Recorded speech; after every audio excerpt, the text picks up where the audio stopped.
Los hermanos Karamazov, un libro de Fyodor Dostoyevsky. Episodio número 51. 4. La suerte sonríe a Mitya. Sucedió de forma totalmente inesperada incluso para el propio Alyosha. Había sido citado sin prestar juramento y recuerdo que, ya desde las primeras palabras, todas las partes se dirigieron a él con muchísima dulzura y simpatía. Se veía que lo precedía su buena reputación. Alyosha se mostró discreto y contenido, pero en sus declaraciones claramente se abría paso una cálida simpatía por su desgraciado hermano. En respuesta a una de las preguntas, esbozó el carácter de éste como un hombre quizá violento y dominado por las pasiones, pero también noble, orgulloso y magnánimo, dispuesto incluso a sacrificarse si se lo exigían. Reconoció, no obstante, que los últimos días se encontraba en una situación insoportable por culpa de su pasión por Grushenka y por la rivalidad con su padre. Pero rechazó indignado la sugerencia de que su hermano hubiera podido matar con la intención de robar, aunque sí reconoció que esos 3.000 rublos se habían convertido casi en una manía para él, quien los consideraba parte de la herencia que se le había escamoteado por el engaño de su padre y, aunque no era nada avaricioso, era incapaz de hablar de esos 3.000 sin exaltarse ni rabiar. Sobre la rivalidad de aquellas dos personas, como se expresó el fiscal, esto es, de Grushenka y Katia, respondió con evasivas y se negó en redondo a responder a una o dos preguntas. ¿Le dijo al menos su hermano que tenía intención de matar a su propio padre?, preguntó el fiscal, y añadió, «Puede no responder si lo cree necesario». «De forma directa, no», respondió Alyosha. «Entonces, indirectamente». «Una vez me habló de su odio físico a padre y de que temía que, en un momento límite, en un momento de repugnancia, quizá pudiera llegar a matarlo». «¿Y al oírle usted le creyó?»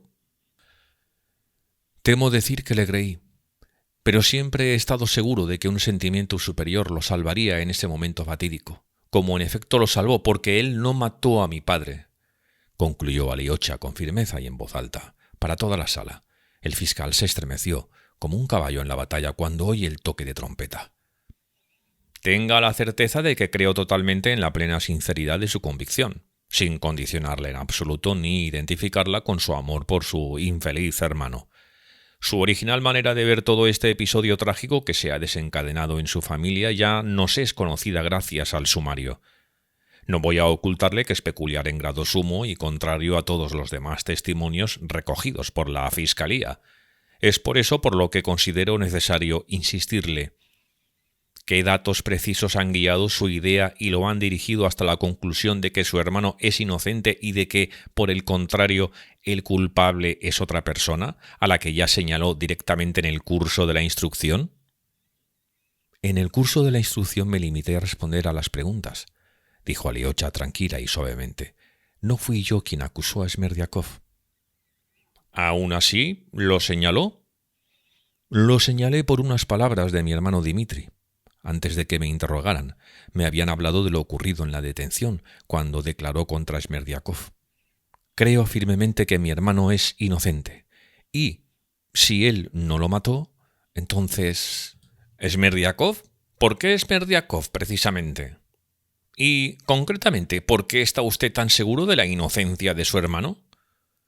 «No puedo dejar de creer a mi hermano. Sé que él no me mentiría. Vi en su cara que no me estaba mintiendo». ¿Solo en su cara? ¿Esas son todas sus pruebas?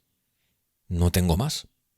¿Y para la culpabilidad de Smerdiakov tampoco se basa en ninguna otra prueba que no sean las palabras de su hermano y la expresión de su rostro?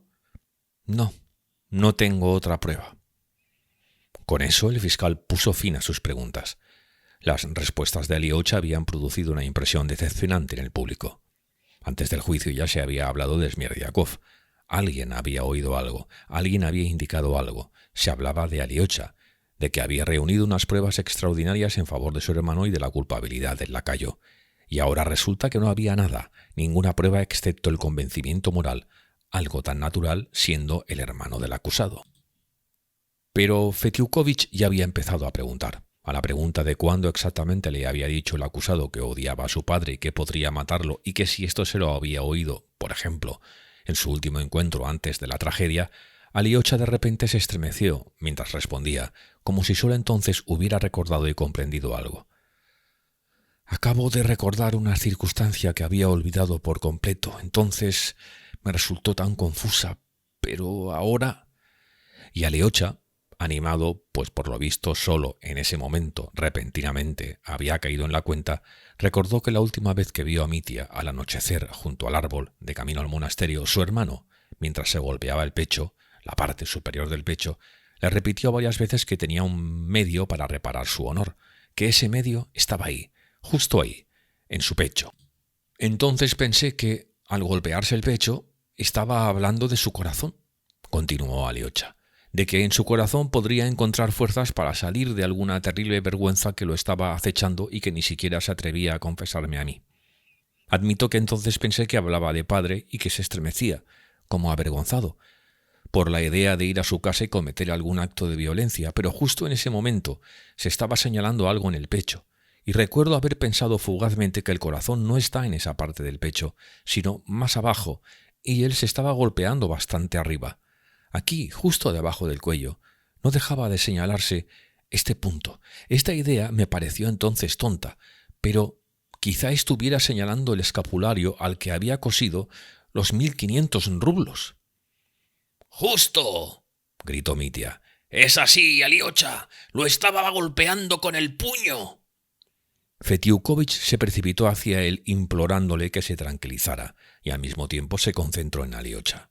Este, entusiasmado por lo que acababa de recordar, expuso con ardor su suposición de que aquella vergüenza obedecía, con toda probabilidad, a que, teniendo encima 1500 rublos que habría podido devolver a Katarina Ivanovna, la mitad de su deuda con ella había decidido, a pesar de todo, no devolvérselos y utilizarlos para otra cosa, esto es, para marcharse con Gruchenka, si es que ella accedía.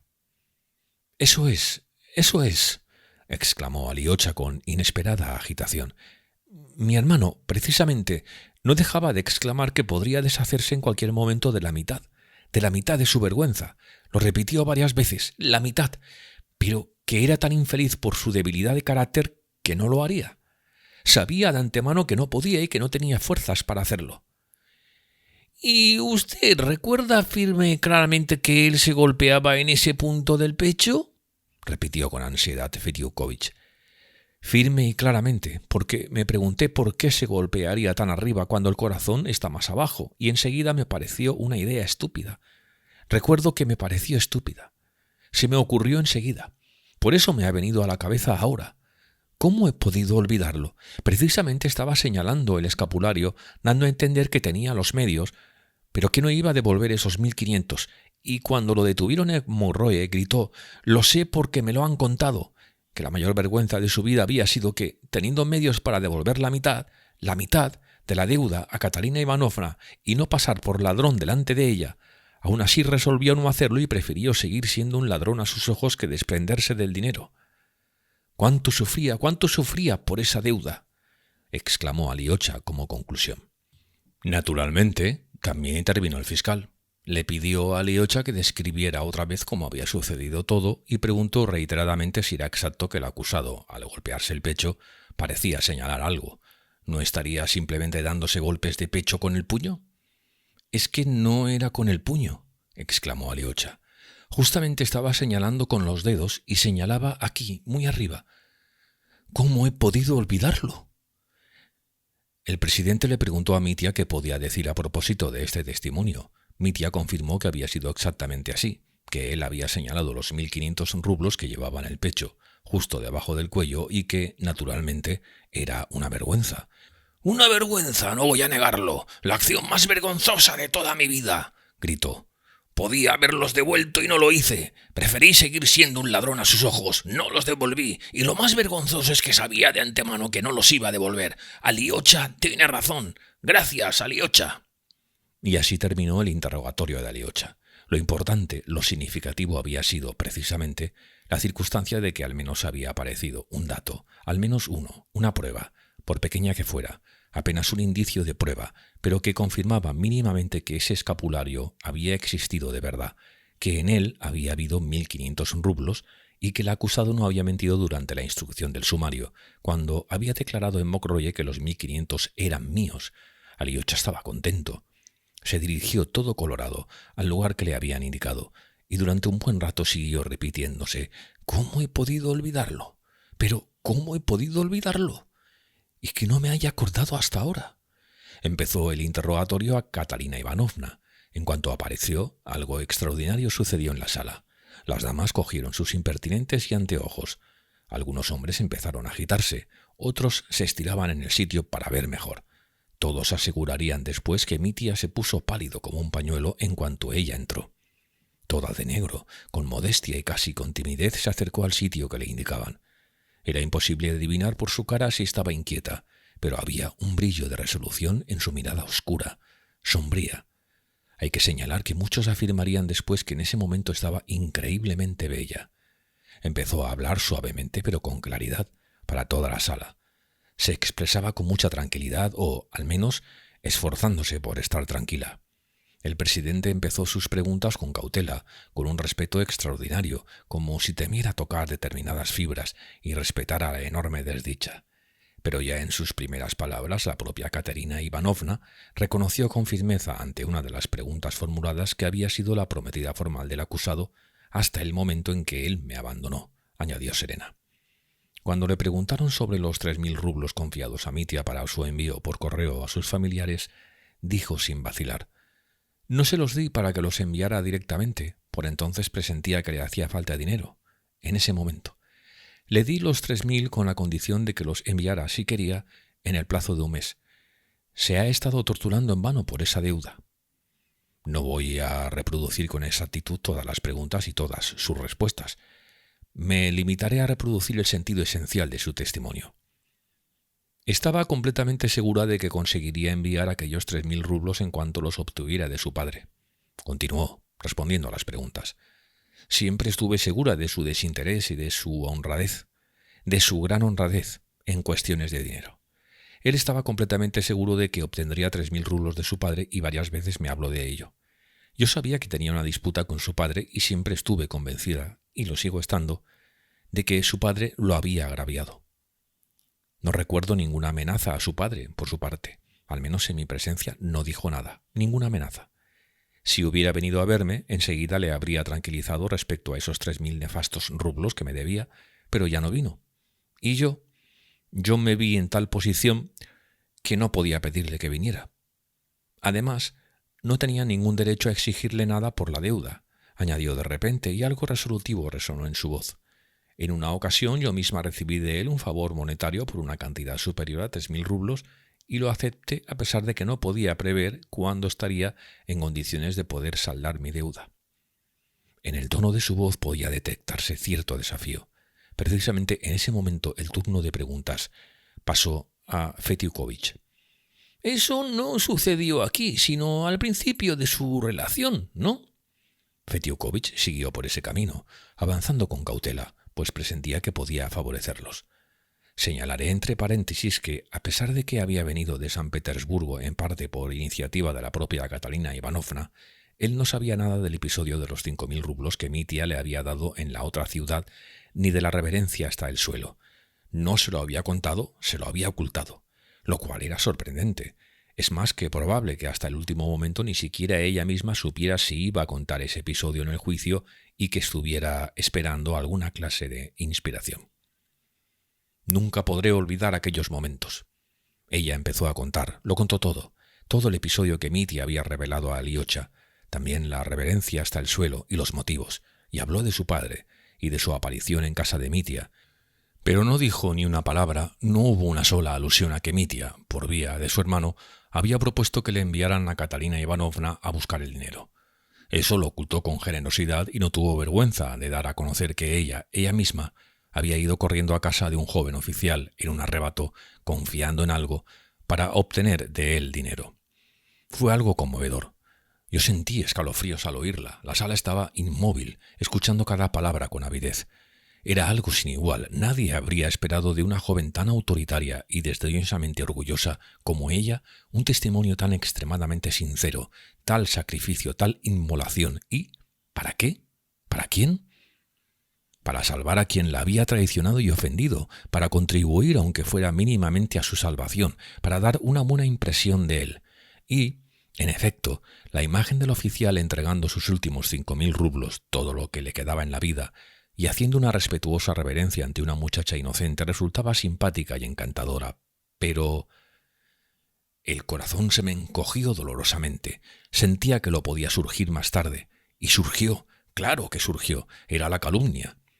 Comentarían después por toda la ciudad, entre risas maliciosas, que acaso el relato no había sido del todo exacto, concretamente en el punto en que el oficial había dejado que la señorita se fuera, únicamente al parecer con una respetuosa reverencia. Se insinuaba que ahí se había omitido algo. Incluso si no ha habido omisiones, si se ha dicho toda la verdad, decían hasta nuestras damas más honorables, sigue sin estar clara una cosa. ¿Era aquel un proceder noble para una joven, por mucho que lo hiciera para salvar a su padre? ¿De verdad Catalina Ivanovna, con su inteligencia o con su perspicacia enfermiza, no había presentido que dirían esas cosas? Seguro que sí, pero decidió contarlo todo. Desde luego, todas aquellas sucias dudas sobre la veracidad del relato no empezaron hasta más tarde, pues en el primer momento todo el mundo estaba conmocionado. En cuanto a los miembros del tribunal, escucharon a Catalina Ivanovna en un silencio reverencial, por así decirlo, casi pudoroso. El fiscal no se permitió ni una pregunta más sobre este tema. Fetiukovich se inclinó profundamente ante ella. Oh, ya estaba casi festejándolo. Había conseguido mucho. Un hombre entrega en un noble impulso sus últimos 5.000 rublos y ese mismo hombre mata después a su padre una noche para robarle 3.000. Resultaba en parte incongruente. Ahora Fetiukovich, como mínimo, podía descartar el robo. De pronto, la causa aparecía bañada por una nueva luz. Cierta simpatía se extendió rápidamente en favor de Mitya.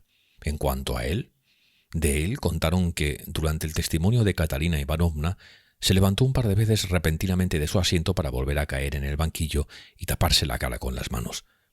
Pero cuando ella acabó, de pronto exclamó con voz compungida, tendiéndole las manos: «Katia, ¿por qué me has destruido?» Y prorrumpió en ruidosos sollozos. No obstante, se repuso en un momento y volvió a gritar: «¡Ahora estoy condenado!». Después se quedó como entumecido, apretando los dientes y con los brazos cruzados sobre el pecho. Catalina Ivanovna permaneció en la sala en una silla que le indicaron. Estaba pálida y con la cabeza baja. Quienes estaban cerca de ella contaron que estuvo un buen rato temblando, como si tuviera fiebre. Apareció Grushenka para declarar: «Me voy aproximando a la catástrofe que, al desencadenarse repentinamente, pudo acarrear, de hecho, la ruina de Mitya. Pues estoy convencido, como lo está todo el mundo, y también los juristas lo dirían después, que, de no haber sido por ese episodio, al menos habrían sido más indulgentes con el criminal. Pero enseguida hablaré de eso. Primero 2 palabras sobre Grushenka». Se presentó en la sala toda vestida de negro, con su bonito chal negro sobre los hombros. Suavemente, con sus andares inaudibles, con un leve balanceo, tal como caminan a veces las mujeres gruesas, se acercó a la balaustrada mirando atentamente al presidente y sin echar ni una sola vez una ojeada a derecha o a izquierda. En mi opinión, estaba muy bella en ese momento, en absoluto pálida, como afirmarían después las damas. También dijeron que su expresión era maligna y parecía concentrada en algo. Yo creo simplemente que estaba enojada y que sentía penosamente sobre ella las miradas entre desdeñosas y curiosas de nuestro público ávido de escándalos. Tenía un carácter orgulloso, no soportaba el desdén. Era de esas personas que, en cuanto empiezan a sospechar que alguien las desprecia, se inflaman con furia y ansias de desquite. A eso, desde luego, se le sumaba la timidez y la vergüenza íntima por ser tímida, de modo que no es extraño que su forma de hablar fuera cambiante, unas veces iracunda, otras desdeñosa y marcadamente grosera, y otras, de pronto, con una nota sincera y cordial de acusación y condena de sí misma. Pero a veces hablaba igual que si estuviera precipitándose a algún abismo. «Me da igual lo que ocurra, lo diré de todas formas». Sobre su relación con Fyodor Pavlovich comentó bruscamente: «Todo eso son tonterías. ¿Qué culpa tengo yo de que se encariñara de mí?». Pero un minuto después añadió: «Yo tengo la culpa de todo. Me burlé del uno y del otro, del viejo y de ese. Yo los conduje al desastre. Todo ha ocurrido por mi culpa». De algún modo salió el tema de Samsonov. «Eso no le importa a nadie», se resolvió, en un tono de insolente desafío. Fue mi benefactor. Me recogió cuando estaba descalza, cuando mis parientes me echaron de la isba».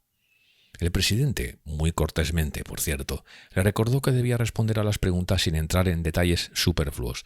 Grushenka se ruborizó, los ojos le brillaron. No había visto el sobre con el dinero, solo le había oído decir al malvado que Fyodor Pavlovich tenía un sobre con 3.000 rublos.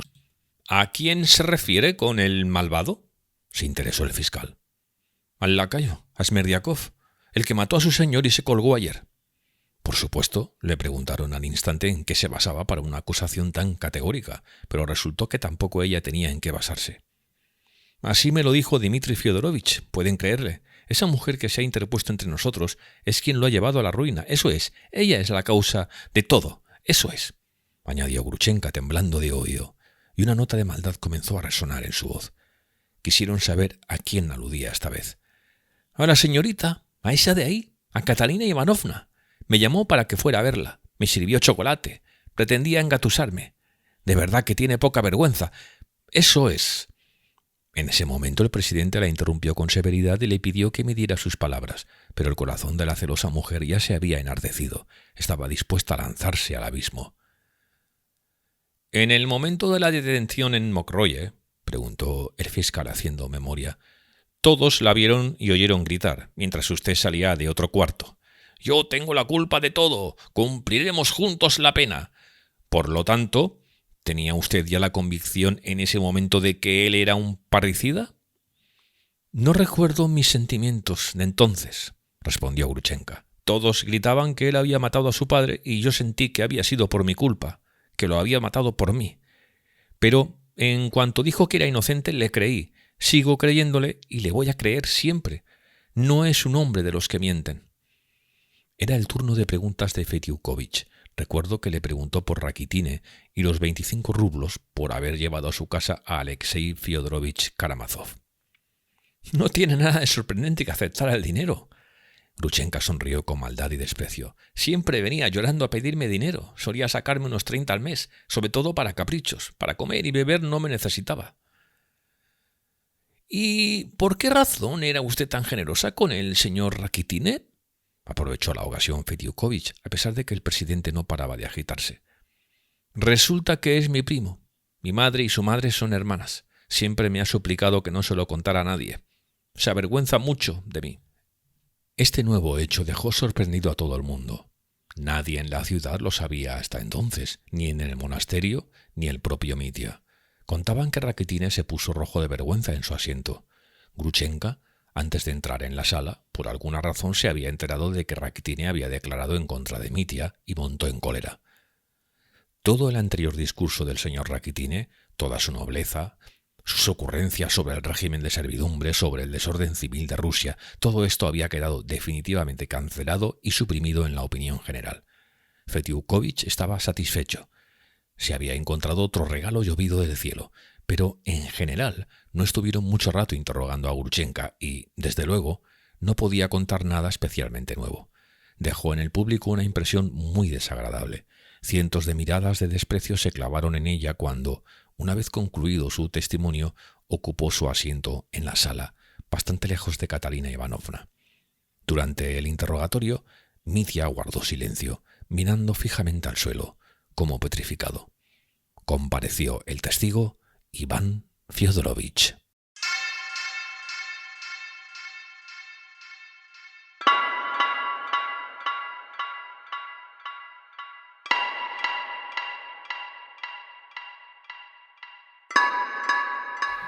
«5. Una catástrofe inesperada. He de señalar que lo habían citado antes que a Alyosha, pero el secretario judicial informó al presidente de que, debido a una indisposición repentina o alguna clase de ataque, el testigo no podía comparecer en ese momento, pero que, en cuanto se repusiera, estaría dispuesto a ofrecer testimonio a cualquier hora. Esto no lo oyó nadie. Nos enteraríamos más tarde. Al principio su presencia no fue percibida. Los principales testigos, sobre todo las dos rivales, ya habían sido interrogados. Por el momento la curiosidad estaba satisfecha. En el público se advertía hasta cansancio. Aún tenían que escuchar a varios testigos que probablemente ya no podrían contar nada en especial en vista de que ya se había dicho todo. El tiempo pasaba. Iván Fiodorovich se acercó extraordinariamente despacio, sin mirar a nadie e incluso con la cabeza baja, como si estuviera enfurruñado, pensando en algo. Iba impecablemente vestido, pero su semblante transmitía una impresión, al menos para mí, enfermiza. Ese rostro parecía estar tocado por la tierra, parecía la cara de un moribundo. Tenía los ojos turbios, los alzó y recorrió la sala lentamente. Aliocha por poco se levantó de la silla y gimió: «¡Ay!». Yo no me acuerdo, pero fueron pocos los que se enteraron. El presidente empezó con que era un testigo sin juramento, que podía testificar o guardar silencio, pero que todo lo que dijera, por supuesto, debía decirlo a conciencia, etcétera, etcétera. Iván Fiodorovich escuchaba y le miraba confuso, pero de pronto en su rostro empezó a formarse una sonrisa y cuando el presidente, que le miraba sorprendido, hubo terminado de hablar, él se echó a reír. «¿Algo más?», preguntó en voz alta. Toda la sala guardó silencio, como si presintiera algo. El presidente se alarmó. «¿Puede que no se encuentre aún bien?», dijo mientras buscaba con la mirada al secretario judicial. «No se preocupe, señoría, estoy bastante bien y puedo contarle algo muy curioso», respondió Iván Fiodorovich con calma y respeto total. «¿Tiene alguna información especial que presentar?», continuó el presidente, que seguía desconfiando. Iván Fiodorovich bajó los ojos, esperó unos segundos y, alzando de nuevo la cabeza, respondió casi tartamudeando. No la tengo. No tengo nada especial». Empezaron a formularle preguntas. Respondía a todas desganado, brevemente, incluso con una repugnancia que iba en aumento, aunque por lo demás lo hacía juiciosamente. Muchas veces pretextó desconocimiento. No sabía nada de las cuentas de su padre con Dmitri Fiodorovich. «No me dedicaba a eso», dijo. Había oído al acusado amenazar con matar a su padre. En cuanto al paquetito del dinero lo sabía por Smerdiakov. «Lo mismo una y otra vez», cortó de repente, extenuado. «No puedo decirle al tribunal nada especial». «Veo que no se encuentra bien y comprendo sus sentimientos», dijo el presidente. Empezaba a mirar a las partes, al fiscal y al abogado defensor, para saber si consideraba necesario plantear alguna cuestión, cuando Iván Fiodorovich pidió con voz exánime: «Deje que me vaya, señoría, no me encuentro nada bien». Con estas palabras y sin esperar la autorización, se dio la vuelta e iba a salir de la sala, pero después de dar unos 4 pasos se detuvo, como si le hubiera dado vueltas a algo, sonrió en silencio y volvió a su puesto. «Yo, señoría, soy como una muchacha campesina. ¿Cómo era eso? Si quiero salto, si quiero no salto. Van a buscarla con un sarafán o una paniova para que salte, para atarla y llevarla a su boda, y ella dice: si quiero salto, si quiero no salto. Es algo de nuestro carácter nacional». «¿Qué quiere decir con eso?», le preguntó el presidente muy serio. «Aquí está». De repente Iván Fiodorovich sacó un paquetito de dinero. «Aquí está el dinero. El que estaba en el otro sobre», señaló la mesa con las pruebas materiales, «por el que mataron a mi padre. ¿Dónde lo dejó? Señor secretario judicial, déselo». El secretario judicial cogió el envoltorio y se lo entregó al presidente. «¿Y cómo ha podido hacerse usted con ese dinero? Si es que es el mismo», dijo el presidente sorprendido. «Lo recibí de manos de Smerdiakov, del asesino, ayer. Estuve con él antes de que se colgara. Él mató a mi padre y no a mi hermano. Él le mató y yo le enseñé a matar. ¿Quién no desea la muerte de su padre?». «¿Está usted en su sano juicio?», se le escapó sin querer al presidente. «Pues claro que estoy en mi sano juicio. En un juicio infame, en el mismo que usted y que todos estos. Descarados», se volvió hacia el público. «Han matado a un padre y ellos fingen espanto». Hizo rechinar los dientes con violento desprecio. «Se hacen gestos unos a otros. Farsantes. Todos desean la muerte de su padre. Un reptil devorará a otro reptil. De no haber habido un parricidio, todos se habrían enfadado y marchado molestos. Un circo, pan y circo. Claro que también quien lo dice. ¿Tienen agua? Denme de beber, por el amor de Dios». De repente se llevó las manos a la cara. El secretario se acercó a él rápidamente. Aliocha se puso en pie de un salto y empezó a gritar. «¡Está enfermo! ¡No le crean! ¡Sufre un delirium tremens!». Catalina Ivanovna se levantó precipitadamente e, inmóvil por el espanto, miraba a Iván Fiodorovich. Mi tía se estiró y con una sonrisa torcida y salvaje miraba y escuchaba ansioso a su hermano. «Tranquilícense. No estoy loco. Solo soy un asesino».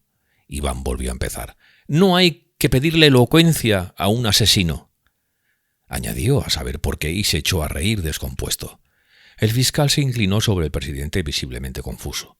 Los miembros del tribunal cuchicheaban agitados. Fetiukovich era todo oídos. La sala aguardaba pasmada. El presidente se recobró.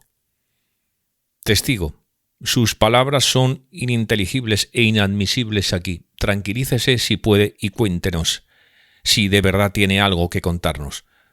¿Cómo puede corroborar esa confesión? Si es que no está delirando». «Ese es el caso, que no tengo testigos. El perro de Smerdiakov no os va a enviar una declaración desde el otro mundo. En un sobre. Les gustaría tener más sobres, pero con uno es suficiente. No tengo testigos. Excepto puede que uno», sonrió pensativo. «¿Quién es su testigo? ¿Tiene rabo, señoría? No será adecuado. No le hagáis caso, es un diablo malillo, insignificante», añadió, dejando de reír y en tono semiconfidencial. «Seguro que está por aquí, ahí debajo de la mesa con las pruebas materiales. ¿Qué mejor sitio para él? ¿Lo ven? Escúchenme. Yo le dije, no quiero callarme, pero él decía algo de un cataclismo geológico. Tonterías. En fin, liberad al monstruo. Ha entonado un himno, ha sido porque se siente bien. Es igual que el borracho canalla desentonando «Banca se ha ido a Peter», y por 2 segundos de alegría habría dado un cuatrillón de cuatrillones. Ustedes no me conocen. Qué absurdo es todo esto que tienen aquí. Llevadme a mí en su lugar. Para algo he venido, ¿no? Porque por todo sea lo que sea es tan absurdo». Y de nuevo empezó a contemplar la sala lentamente, como si estuviera reflexionando. Pero ya todo el mundo estaba alterado. Aliocha se disponía a correr hacia él, pero el secretario judicial ya estaba sujetando a Iván Fiodorovich del brazo. «¿Qué es todo esto?», gritó contemplando fijamente la cara del secretario y, de pronto, tras agarrarle por los hombros, le tiró con rabia al suelo. La guardia llegó a tiempo, le sujetaron y él soltó un lamento frenético. Y, mientras se lo llevaban, se lamentaba y gritaba cosas incoherentes. Hubo un gran alboroto.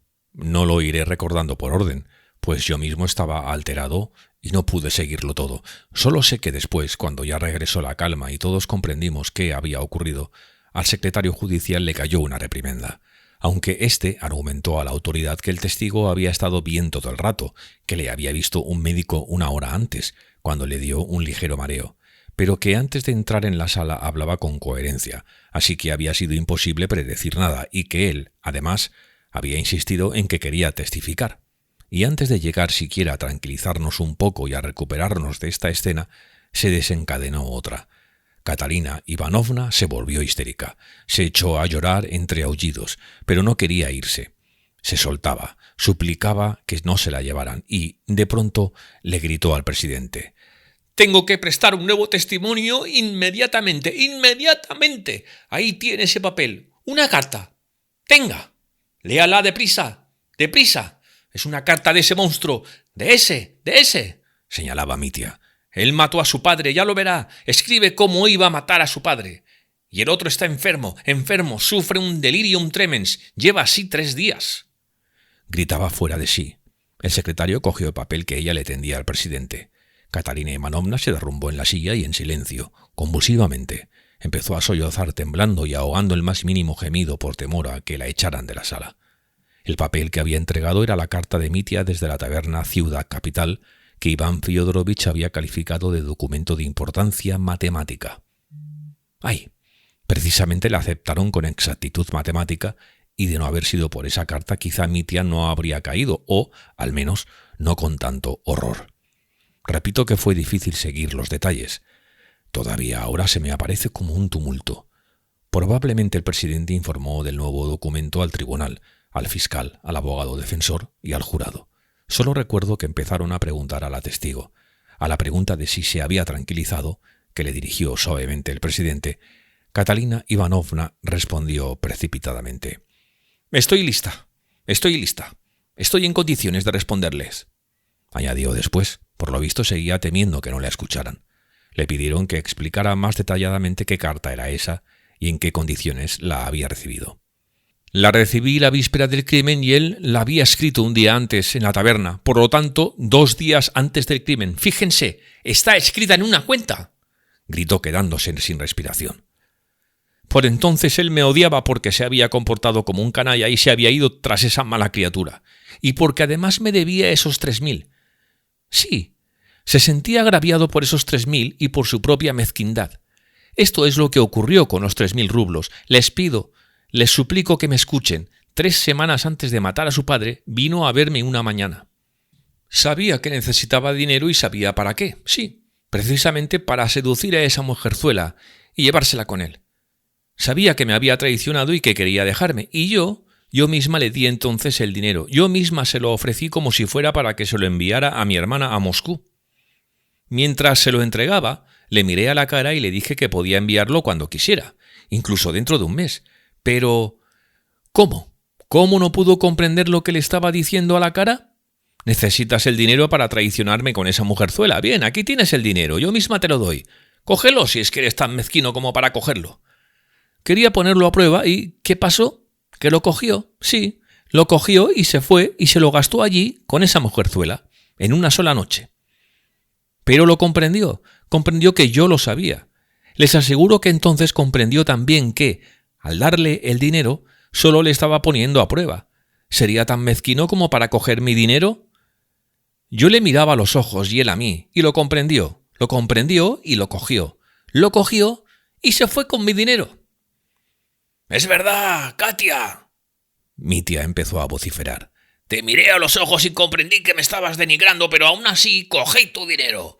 Despreciad a este canalla, despreciadle todos. Se lo merece». «Acusado», exclamó el presidente, «una palabra más y haré que le expulsen». «Ese dinero le atormentaba», continuó Katia con prisa convulsiva. «Él quería devolvérmelo. Es verdad que quería, pero también necesitaba dinero para esa. Y entonces mató a su padre, pero aún así no me devolvió el dinero y se fue con ella a esa aldea donde le atraparon.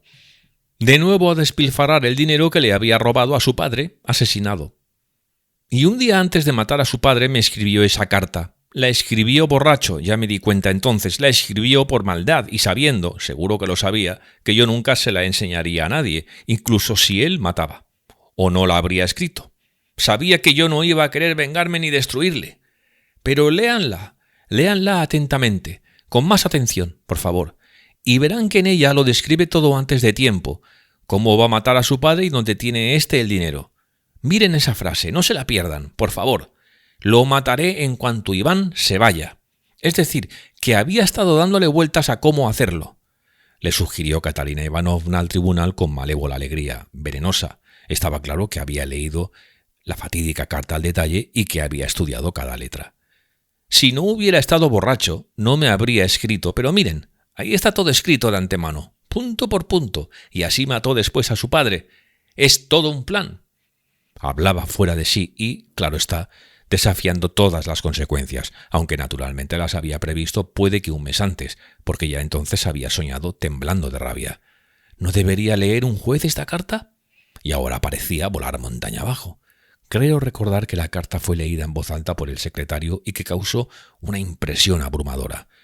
Le preguntaron a mi tía: «¿Reconoce esta carta?»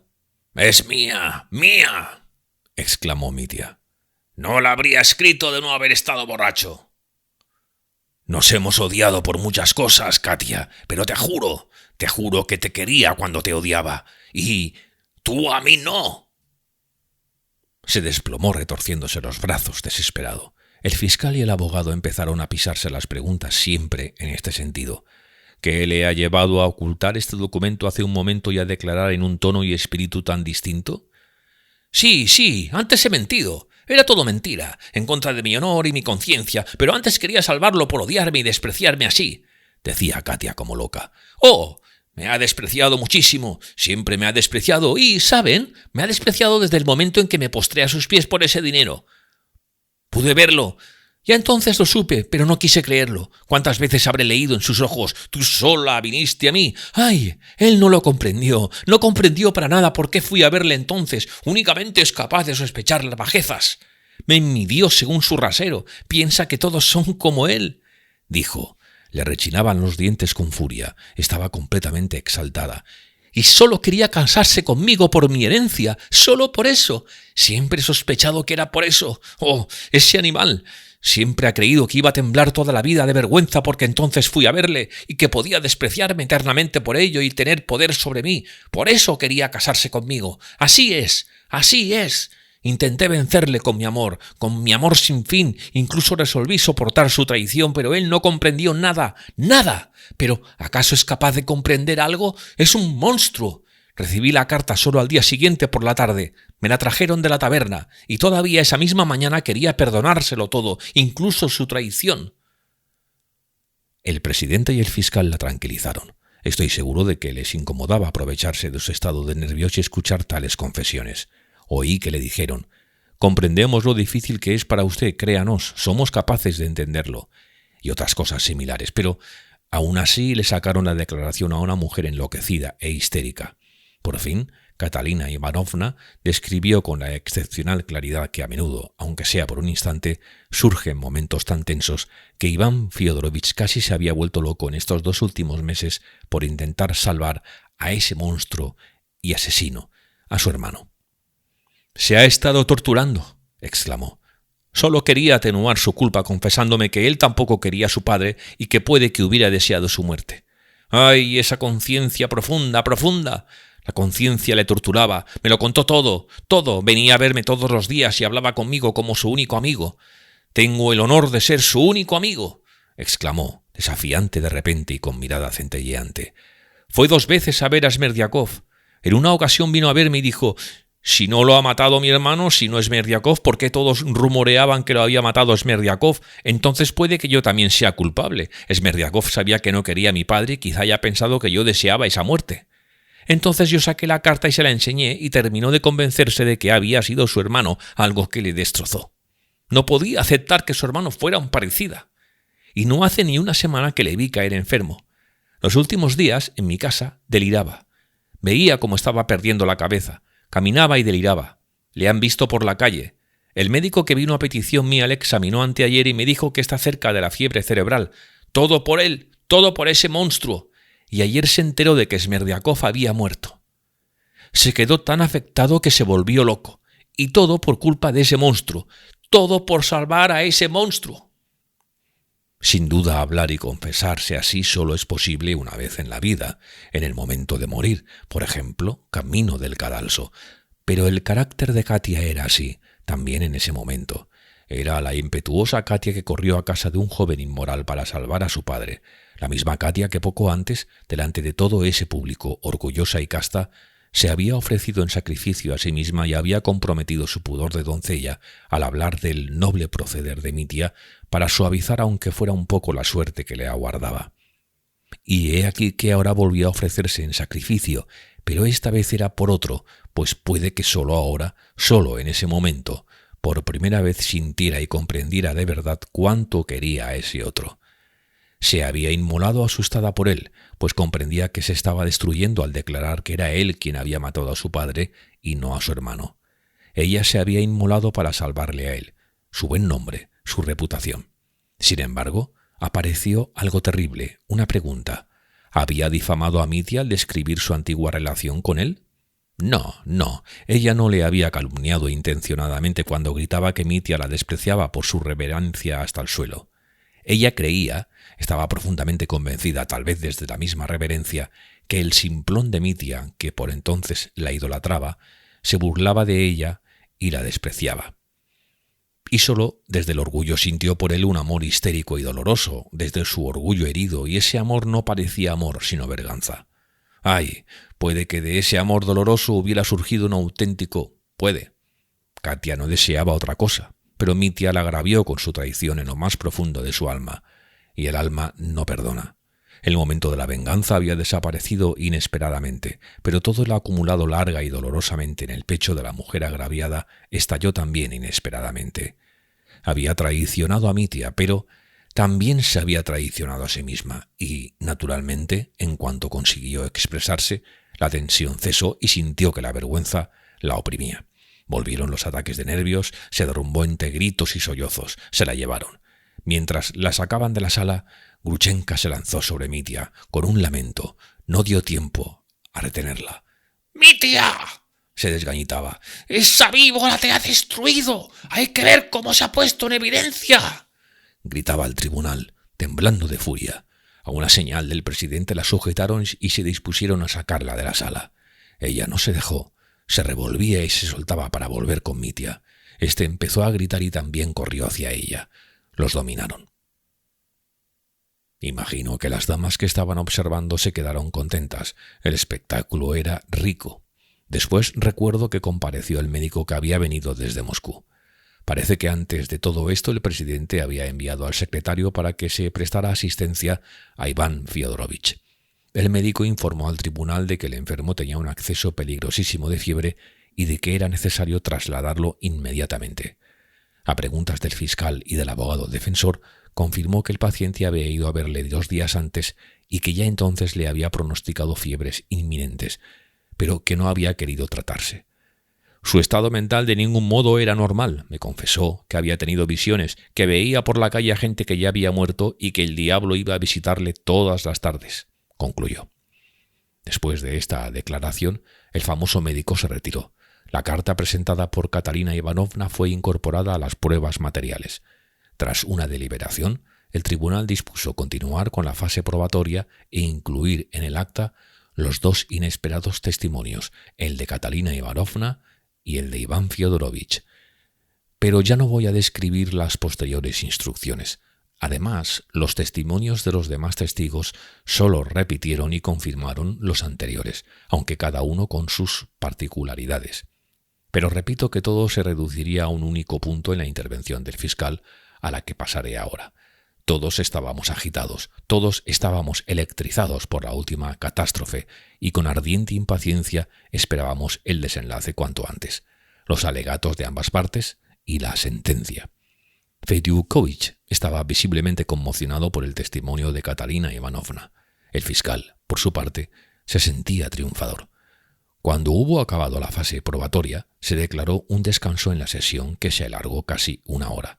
Por fin, el presidente dio comienzo a los alegatos. Creo que eran las 8 en punto de la tarde cuando nuestro fiscal, Hipólit Kirílovich, empezó su discurso inculpatorio. 6. El alegato del fiscal. Hipólit Kirílovich empezó su discurso inculpatorio sacudido por un temblor nervioso, con sudor frío primero y luego enfermizo en la frente y en las sienes, sintiendo que el frío y el calor se alternaban en su cuerpo. Él mismo lo contaría después. Consideraba este discurso su obra maestra, la obra maestra de su vida, su canto del cisne. Lo cierto es que murió 9 meses después a causa de una terrible tisis, así que efectivamente habría tenido derecho a compararse con un cisne entonando su último canto si hubiera presentido su final. Puso en su discurso todo su corazón y todo cuanto había en su cabeza, e inesperadamente demostró que en ella se ocultaban cierto sentimiento cívico y cuestiones malditas, al menos en la medida en que nuestro pobre Hipólit Kirílovich había sido capaz de meterlas ahí dentro.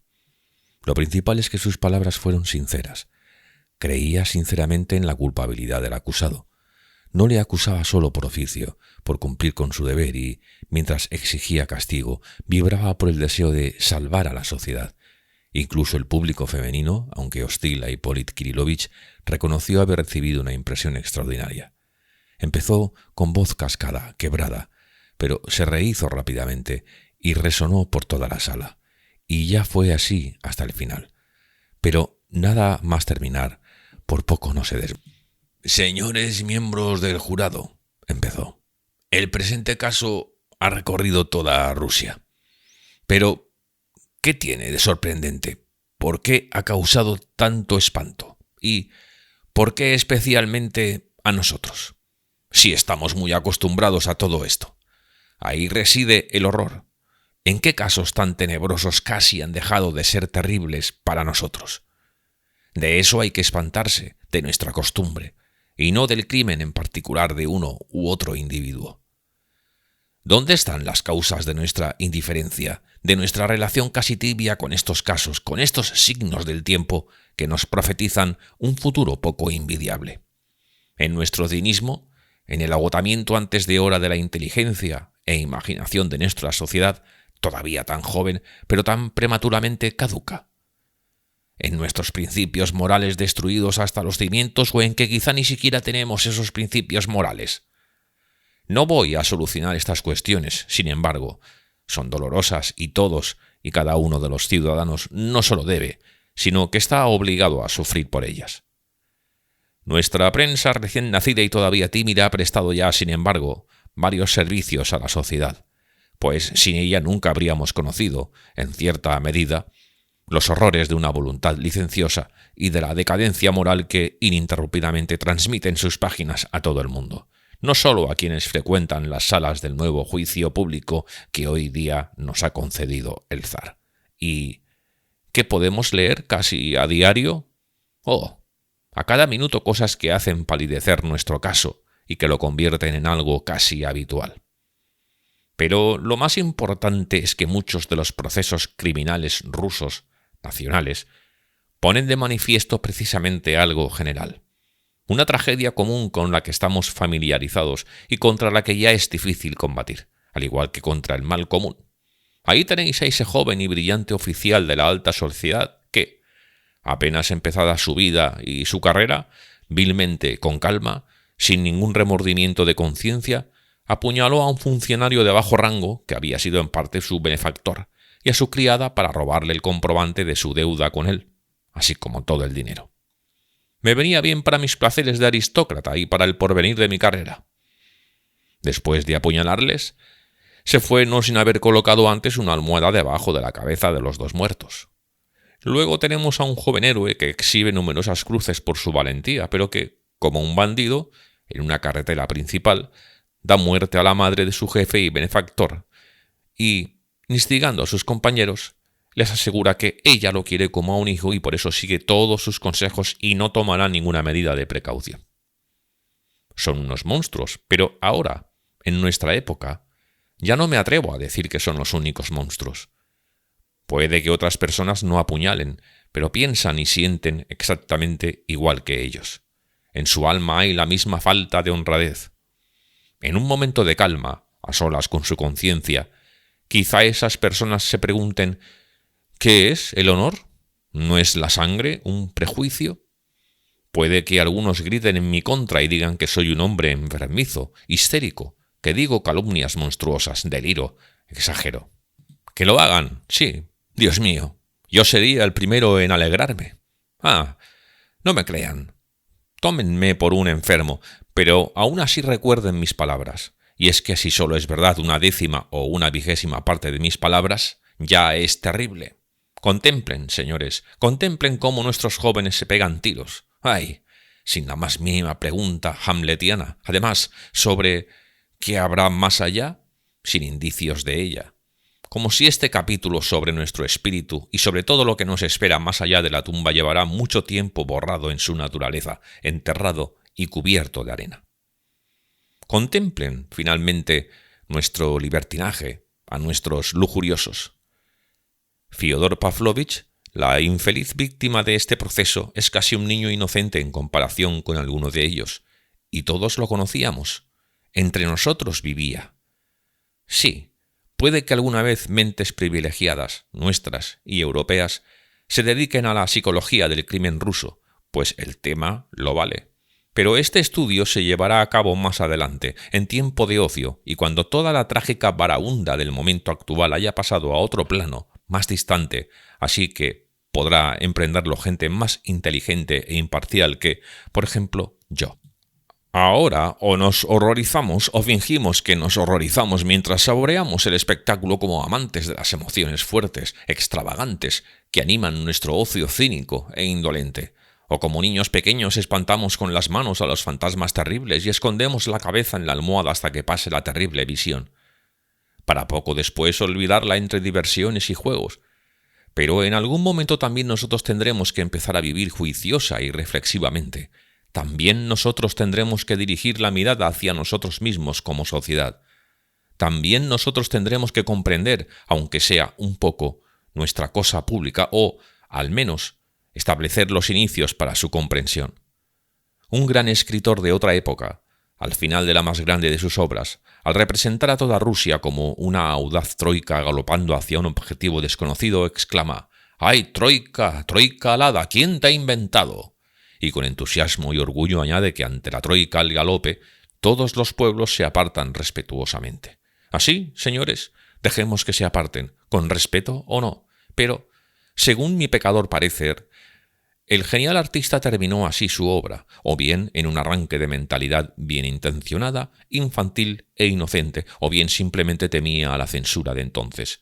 Pues, si a esa troika engancha solo a los héroes de su novela, a los Sobakevich, Novdriov y Chichikov, da igual a quién pongas de cochero. Esos caballos no te llevarán a nada bueno. Y esos eran los caballos de antes. ¿Qué pasaría si engancháramos a los de ahora? En este punto el discurso de Hipólito Kirílovich se vio interrumpido por algunos aplausos. El liberalismo de la imagen de la troika rusa había gustado. Cierto es que solo se escaparon 2 o 3 aplausos, así que el presidente no tuvo necesidad de dirigirse al público con la amenaza de vaciar la sala y solo miró severamente hacia el lado de los entusiastas. Pero Hipólito Kirílovich se animó. Era la primera vez que le aplaudían. Durante tantos años nadie había querido oír a su persona y ahora tenía la posibilidad de intervenir para toda Rusia. En realidad, continuó, ¿de dónde sale esa estirpe de los Karamazov que de repente ha merecido ser tristemente conocida por toda Rusia? Puede que exagere un poco, pero a mí me parece que en la estampa de esta familia están presentes ciertos elementos básicos y generales de nuestra sociedad intelectual contemporánea. No todos los elementos, y además solo de forma microscópica, como el sol en una pequeña gota de agua. Pero aún así algo se refleja, aún así algo se manifiesta. Vean a ese viejo infeliz, desenfrenado e inmoral, ese padre de familia que terminó su existencia de forma tan triste. Un noble de nacimiento que empezó su carrera como un pobre gorrón y que, por medio de un matrimonio imprevisto y repentino, se hizo con el pequeño capital de una dote. Al principio fue un pillo insignificante y un bufón adulador, con un germen de facultades mentales bastante fuerte, por cierto, y, sobre todo, un usurero. Con los años, esto es, con el aumento de su pequeño capital, se va animando. Desaparecen la humillación y la adulación, permanecen únicamente el cínico burlón y malvado y el lujurioso. Su parte espiritual está completamente borrada y su sed de vida es excepcional. Todo se redujo a que no ve en la vida más que placeres voluptuosos, y así educó a sus hijos. No había obligación espiritual alguna como padre. Se burla de ellos, cría a sus hijos pequeños en el patio de atrás y se alegra de que se los lleven. Incluso llega a olvidarse por completo de ellos. Todas las reglas morales del viejo son «después de mí el diluvio». Todo lo contrario a la noción de ciudadano se aísla por completo, hasta con hostilidad, de la sociedad. Ya puede arder el mundo mientras a mí me vaya bien.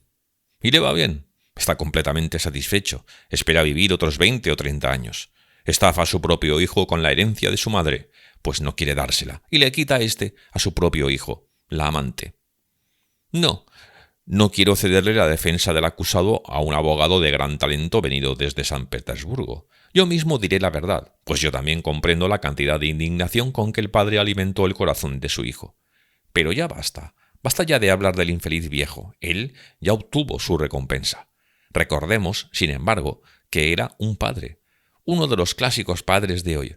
¿Ofenderé a la sociedad si digo que es uno de los muchos padres de hoy? Lo que pasa es que muchos de estos padres no manifiestan su opinión con tanto cinismo como este, pues son más educados, más instruidos, pero en esencia la filosofía es casi la misma. Quizá sea ahora pesimista, quizá. Pero ya habíamos acordado que me iban a perdonar. Lleguemos a un acuerdo. Ustedes no me crean. No me crean. Yo voy a hablar y ustedes no me crean. Aún así, Dejen que me exprese. Aún así, quédense con alguna de mis palabras. Pero aquí están los hijos de este viejo, de esta estirpe.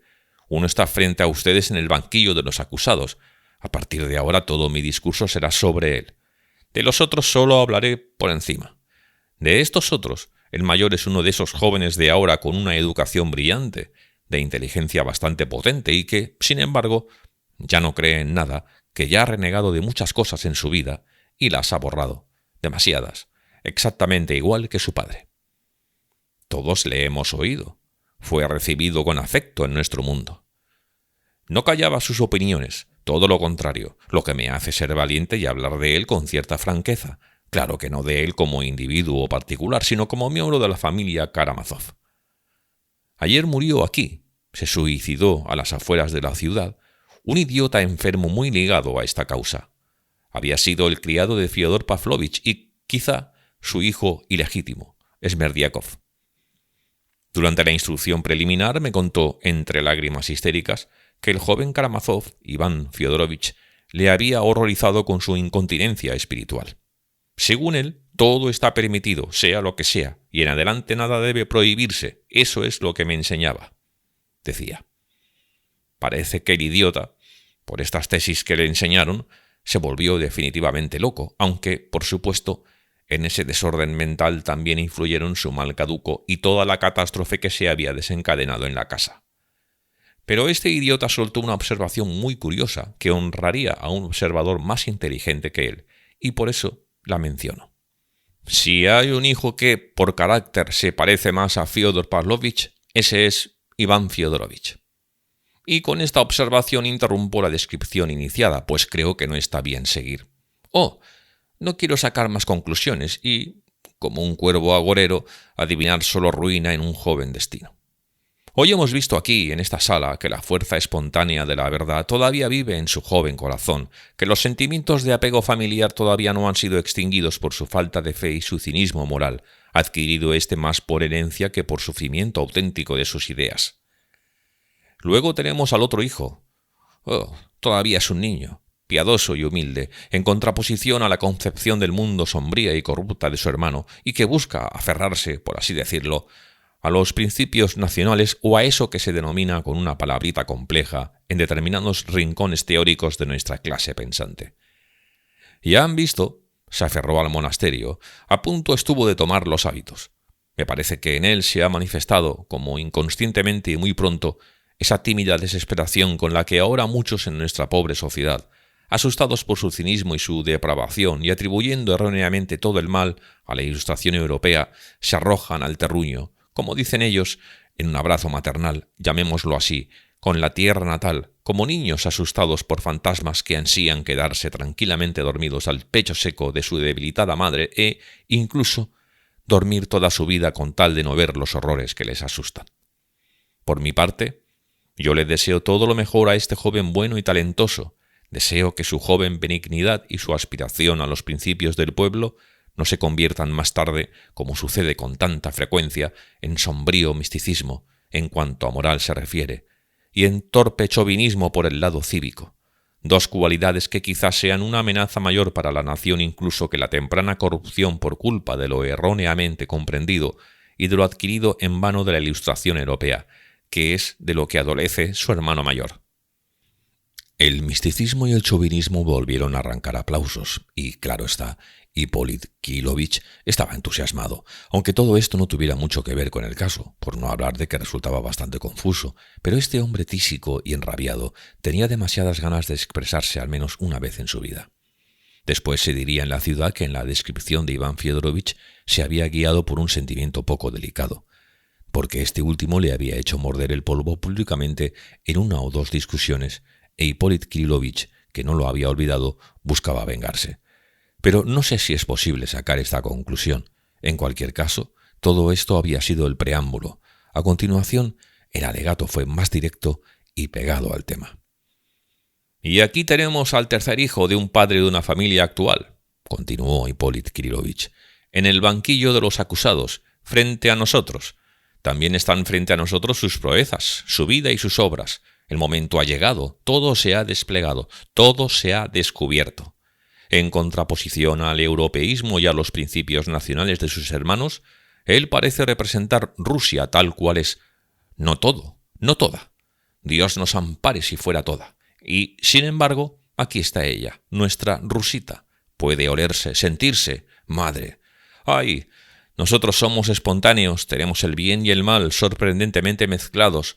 Somos unos apasionados de la Ilustración y de Schiller y, al mismo tiempo, alborotamos por las tabernas y arrancamos la barba a los borrachines, a nuestros compañeros de botella. Sí, solemos ser buenos y maravillosos, pero solo cuando nos va bien a nosotros mismos. Por el contrario, estamos casi poseídos, en efecto poseídos por los más nobles ideales, pero solo con la condición de que se realicen solos, de que aparezcan sobre la mesa como caídos del cielo.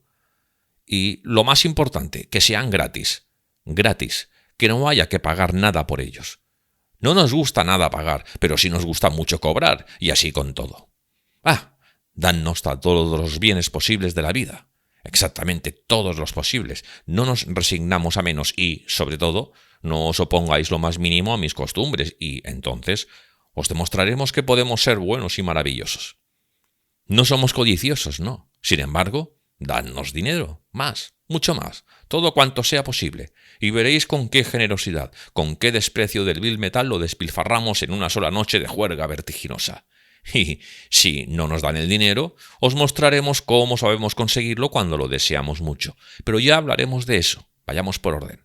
Primero, tenemos delante a un pobre niño abandonado. ¡Ay! Sin botas en el patio de atrás, como ha dicho hace poco nuestro honorable y estimado conciudadano de procedencia extranjera. Vuelvo a repetirlo. No voy a cederle a nadie la defensa del acusado. Seré fiscal y abogado. Sí, señor. Nosotros también somos personas. Somos humanos y sabemos sopesar cuánto pueden influir en el carácter las primeras impresiones de la niñez y del hogar familiar. Y entonces el niño ya ha crecido, es un joven, un oficial al que destierran a una remota ciudad fronteriza de nuestra bendita Rusia por su conducta violenta y por batirse en duelo. Allí sirve, se va de juerga y, ya se sabe, a gran río, gran puente. Necesitamos recursos, ante todo recursos, y entonces, después de largos litigios, su padre y él pactan los últimos 6.000 rublos que les son enviados. Fíjense en que él extiende un documento y en que existe una carta suya en la que prácticamente renuncia al resto, y con esos 6.000 se termina la disputa con su padre por la herencia. Entonces conoce a una joven de gran carácter y educación. No me atrevo a repetir los pormenores. Acaban de oírlos ustedes. Hay honor, hay espíritu de sacrificio, así que yo guardaré silencio. La imagen del joven frívolo y libertino, pero que se inclina ante la auténtica nobleza, ante una idea suprema, se nos ha aparecido despertando gran simpatía. Pero justo después, en esta misma sala del juzgado, inesperadamente se nos mostró el reverso de la medalla. De nuevo no me atrevo a hacer suposiciones y me abstendré de analizar por qué ha sucedido. Aunque hubo razones para que sucediera, la misma persona, llorando por una indignación largamente oculta, nos informa de que el mismo de antes la ha despreciado por su proceder imprudente, irresistible, pero aún así sublime, generoso. En el novio de la muchacha se deslizó esa sonrisa burlesca, lo único que ella no podía soportar de él, sabiendo que él ya la había traicionado. La había traicionado convencido de que en adelante ella debía soportar cualquier cosa de él, incluso la traición. Sabiendo esto, ella le ofrece a propósito 3.000 rublos y claramente, demasiado claramente, le da a entender que le está ofreciendo dinero para que la traicione. ¿Qué harás? ¿Lo aceptarás? ¿Vas a ser tan cínico?, le dice ella en silencio con mirada juzgadora y penetrante. Él la mira. Comprende perfectamente su idea. Él mismo ha reconocido aquí que lo había comprendido y se apropia sin reservas de los 3.000 rublos y los derrocha en 2 días con su nueva amante. ¿Qué debemos creer? ¿La primera leyenda, el arranque de sublime nobleza que entrega sus últimos medios de vida y se inclina ante la virtud, o el reverso de la medalla tan detestable? Normalmente en la vida, ante los 2 extremos de la verdad, hay que buscar el centro. En el presente caso no es así. Lo más probable es que en el primer caso él fuera sinceramente noble, y en el segundo mezquino, también sinceramente. ¿Por qué? Porque somos de naturaleza amplia, somos Karamazov, aquí es donde quiero llegar. capaces de tener todos los extremos posibles y de contemplar al mismo tiempo dos abismos, uno encima de nosotros, el abismo de las grandes ideales, y otro debajo, el abismo de la decadencia más ruin y nauseabunda. ¿Recuerdan la brillante idea expresada recientemente por un observador joven que ha examinado de cerca y en profundidad a toda la familia Karamazov, el señor Rakitine? La sensación de decadencia ruin es igual de imprescindible para esas naturalezas desenfrenadas, impetuosas, como la sensación de gran nobleza. Y es verdad, ellos necesitan continua e incesantemente esa mezcla poco natural. Dos abismos, señores, dos abismos, y en el mismo momento, sin ellos somos desgraciados y nos sentimos insatisfechos. Nuestra existencia está incompleta. Somos extensos igual que nuestra madre Rusia. Lo abarcamos todo y vivimos en armonía con todo. Por cierto, señores del jurado, nos hemos referido a los 3.000 rublos y voy a permitirme anticiparme un poco. Imaginen por un momento que esta persona que ya ha conseguido el dinero, además de qué forma, con qué vergüenza, mediante la mayor humillación, bueno, pues imagínense que ese mismo día estuvo en condiciones de apartar la mitad, coserla a un escapulario y después durante un mes tener la fuerza de llevarla al cuello, a pesar de todas sus tentaciones y excesivas necesidades. Ni en sus borracheras por las tabernas, ni cuando tuvo que irse de la ciudad para conseguir a saber de quién el dinero que tanto necesitaba para arrancar a su amada de las tentaciones de su rival, su propio padre, él no se decide a tocar ese escapulario, aunque, precisamente para no dejar que su amada fuera tentada por el viejo, de quien tantos celos tenía, debería haber descosido el escapulario y haberse quedado en casa, vigilando constantemente a su amada, esperando el momento en que al fin le dijera «soy tuya», para irse con ella lo más lejos posible de este ambiente fatídico. Pero no, él no toca ese talismán. ¿Con qué pretexto? El primer pretexto ya lo hemos dicho. Era tener con qué marcharse cuando le dijeran «soy tuya, llévame donde quieras». Pero este primer pretexto, según las propias palabras del acusado, palideció ante el segundo. Mientras llevara encima el dinero, «soy un canalla, no un ladrón», dice, «pues siempre puedo ir a ver a mi novia, a la que he agraviado, mostrarle la mitad de la suma de la que me he apropiado de mala fe y decirle «¿lo ves? He estado de juerga con la mitad de tu dinero y así te he demostrado que soy un hombre débil e inmoral y, si quieres, un canalla», por decirlo con las palabras del acusado. Pero aunque soy un canalla, no soy un ladrón, pues si fuera un ladrón, no te traería el dinero que me queda, sino que me lo habría quedado, como la otra mitad. Una explicación sorprendente. Ese mismo hombre enfurecido, pero débil, que no pudo evitar la tentación de aceptar 3.000 rublos con tanta vergüenza, ese mismo hombre enfurecido, pero débil, que no pudo evitar la tentación de aceptar 3.000 rublos con tanta vergüenza, ese mismo hombre siente de pronto tal firmeza estoica y lleva al cuello miles de rublos, sin atreverse a tocarlos. ¿Coincide esto de alguna manera con el carácter que hemos examinado? No, y voy a permitirme contarles cómo habría actuado en esa situación el auténtico Dmitri Karamazov, si de verdad se hubiera decidido a coser el dinero al escapulario.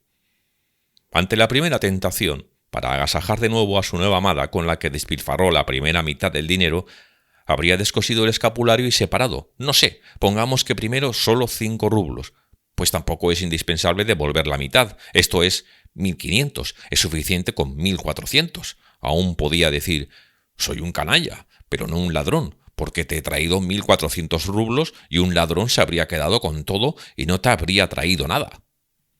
Después, pasado un tiempo, volvería a descoser el escapulario y a sacar unos segundos 100, después unos terceros, unos cuartos y para fin de mes ya estaría sacando los penúltimos 100. Llevaría al menos 100 y aún así podría decir, soy un canalla, no un ladrón. He gastado 29 billetes de 100, pero he devuelto uno. Un ladrón no lo habría devuelto. Finalmente, tras gastarse esos penúltimos 100, miraría los últimos y se diría, en realidad, no merece la pena devolver solo 100. Vamos a gastarlos. Así habría actuado el auténtico Dmitri Karamazov, el que conocemos. Es imposible imaginarse algo más contradictorio con la realidad que la historia del escapulario. Es posible presuponer cualquier cosa, excepto eso. Pero ya volveremos sobre esta cuestión. Tras recalcar por orden todo lo que se había conocido en el curso del juicio sobre las disputas patrimoniales y las relaciones familiares entre padre e hijo, e infiriendo una vez más que, según los datos conocidos, no había la más mínima posibilidad de determinar la repartición de la herencia, quién había contado de más y quién de menos, Hipólito Kirílovich mencionó a los expertos médicos a propósito de los 3.000 rublos metidos en la cabeza de mi tía como una idea fija.